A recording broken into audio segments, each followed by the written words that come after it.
So, here I am, practicing this tricky pose. I must not fall over. Rosie, straighten your back. Hang in there. You've got this. That's Bradley, my yoga instructor. Can you see that? There are more than a dozen people in this class, yet he only seems to encourage me. Did this mean he liked me? I didn't need to look in a mirror to know my cheeks were lobster red right now.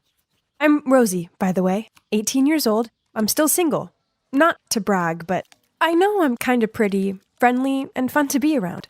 So it's easy to tell that many guys are into me. But why do none of them ever dare to confess their feelings to me?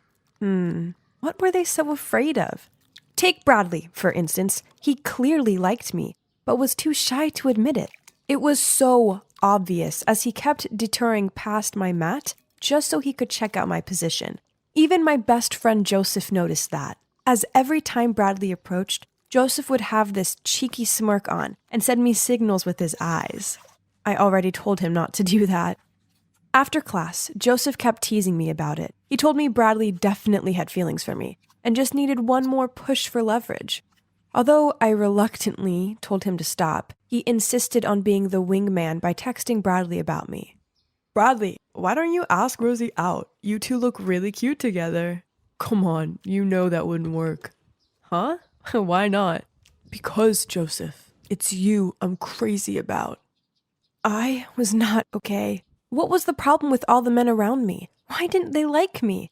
I couldn't go on like this. I must have a boyfriend, and I was dead serious about it. So after researching online, I found a dating coach to save me from my tragic single situation. So Martin, my coach, is super handsome, has a six-pack, and his business is a big hit. He's helped hundreds of sad single people find love. Flashy enough to trust, isn't it? Still, I was quite nervous when I met him. You know, the feeling that a therapist would judge you before treating you. But actually, he was reassuring, very open, and didn't ask too many questions. Let's just be open about this, all right? Manipulating someone into dating you is not the foundation to a healthy relationship. But don't worry, as I have the secret. Day 1, and according to Martin, I needed to learn how to approach new people. I'm pretty shy, so taking the initiative was hard for me, but Martin taught me a trick. When I see a cute guy, I need to approach him within 3 seconds. This way my brain wouldn't have time to think, analyze, then talk myself out of it, and end up missing my chance. Okay, a hot guy was there staring at his phone. I must not overthink. 1, 2, 3, go. Hi! Hi?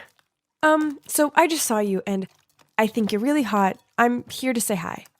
Thanks for thinking my boyfriend's hot, but he's taken. I panicked, then rushed back to Martin and spluttered out, I can't. Hey, that was a success. You're just training your mind and body to take action. Go ahead. No way. Should we move to the next step? And this was the next step. I just needed to start a conversation in this place where everyone was in a mood to have a chat. It's simple, Rosie. Put yourself in a talkative mood. Go over to them and give them a compliment. But make sure it's genuine, else it won't count, okay? Got it. I spotted a man sitting alone, so I walked over to him. Hey, I like your ring. OMG, was that a wedding ring? Don't worry. I'm single. And is it that hard to think of something to compliment me on? And, you are smarter than you look. And yep, he left. Oh, what kind of compliment was that? Martin sat in a corner and watched me go from guy to guy and stutter out a string of terrible compliments. You did great, Rosie. Don't be discouraged. Now, when you actually see someone you like, you'll be more natural. Martin said that body language is a crucial part of keeping the conversation going. So, the plan was to practice this at Joseph's birthday party. This time Martin couldn't be there in person, but we still stayed in touch via my Bluetooth earphones so he could guide me. The mission today was to initiate physical contact with someone and make them feel close to me. Anyone who knows me knows that I am not good with these things. So I kept giving them this weird slap on the back. Hey, I heard an ouch. Are you hitting them? I said just a light tap. I don't think I can do this. I'm too shy. And now guys are giving me weird looks. Martin said this time I should make the boys take the initiative, and then things would come more naturally. Okay, I'll give it one last try. This boy I like, Nathan, is over by the pool, but he's in a group. Nothing to worry about. You'll make him come to you. Now listen and follow. I walked over to the bar and made sure I was in Nathan's eyesight, sat as naturally as possible, made eye contact with him, and smiled. Oh, Martin, this is stupid. He doesn't even know me. Just wait. OMG. He's waving at me. Should I come now? No. Wave him over. Okay. You should take responsibility for this, Martin. I waved Nathan over. Then, to my surprise, he got up and started walking toward me. OMG, help, what should I do? Give a no-tooth smile. Then say, I just want to say hi. What? That was all? But he was coming closer and I had no choice. I just want to say hi. And I want to have your phone number, cutie. I couldn't believe it. That was a real success. We texted the whole night. We got on so well. He was clearly flirting with me. This is crazy. But then 2 weeks passed by and I didn't hear from him at all. I kept on looking at my phone, expecting Nathan to call, but he never did. So I immediately rang my coach for help. Ready for the bad news? So, that means he doesn't like you. A busy man like Napoleon could still write thousands of romantic love letters to his Josephine. If he was into you, he'd always find a way. And I also think he doesn't seem like a good type to date. What? Nathan is such a sweet guy. Maybe he's just super busy? But then Christmas came and I couldn't wait any longer. I mustered up the courage to ask Nathan out. But guess what? He invited me to his house to enjoy Christmas with his family instead. Oh, wow. He wanted to introduce me to his family. This was massive. It meant he really took our relationship seriously, didn't he?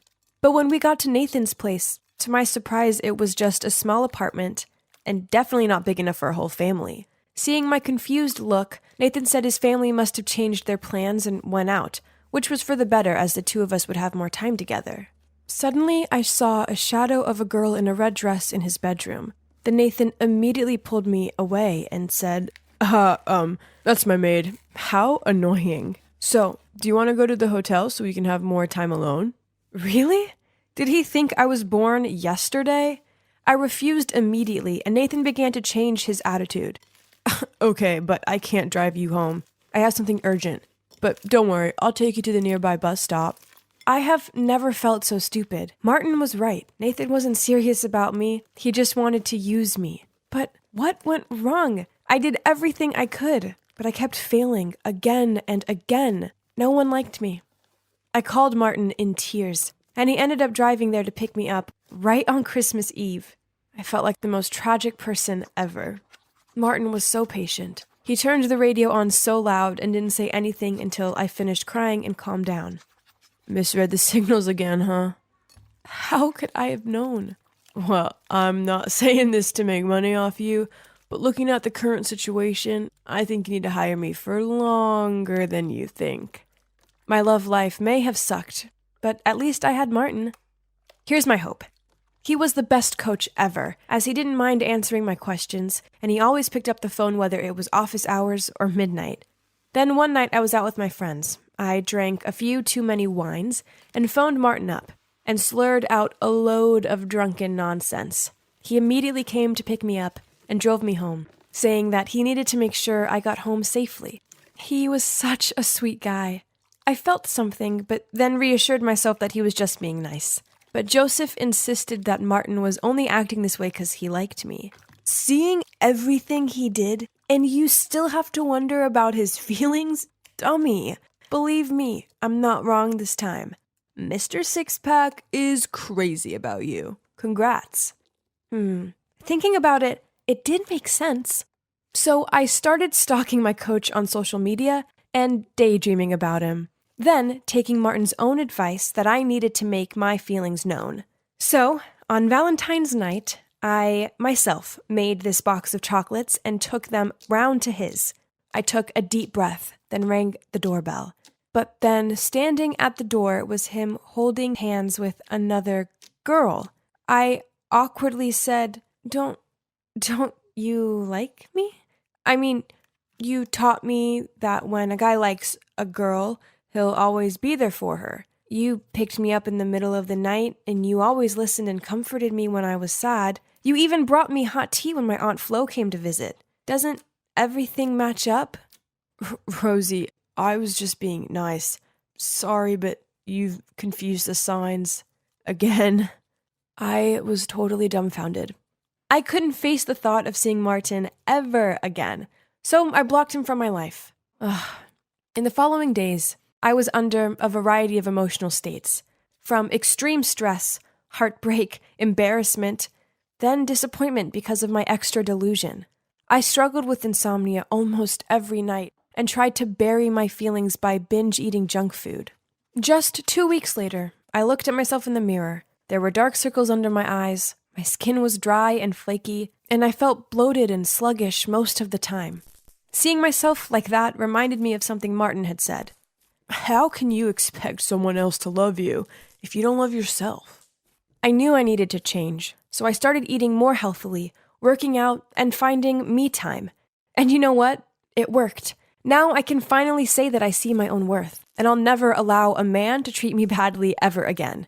And if that means I stay single for a while, then that's the way it'll be. I guess I kinda owe Martin a lot. I mean, he did teach me loads. And now, even though I'm still single, I'm enjoying it. There are way more important things than having a boyfriend, right? But wait, was this barista winking at me? OMG, there's a post-it with his number on my coffee cup. What should I do? Hey, dating a coffee guy is risky business. Why, coach? Imagine one day, your relationship turns bad, and you desire a cup of coffee to ease your heart out, but you also have to see him here. Awkward, huh? Indeed a pro. But so, why are you making this awkward convo? Rosie, I may be a love coach, but even I get it wrong sometimes. When it comes to my heart, all theories are nonsense. Please, you show me how to love naturally. Well, as you can see, I'm dating my dating coach. But now, our love doesn't apply to any cliches. Instead, we just do us, and we're both happier than ever. If you're in a dating slump, then don't worry. Just let love happen when it happens, and follow your heart.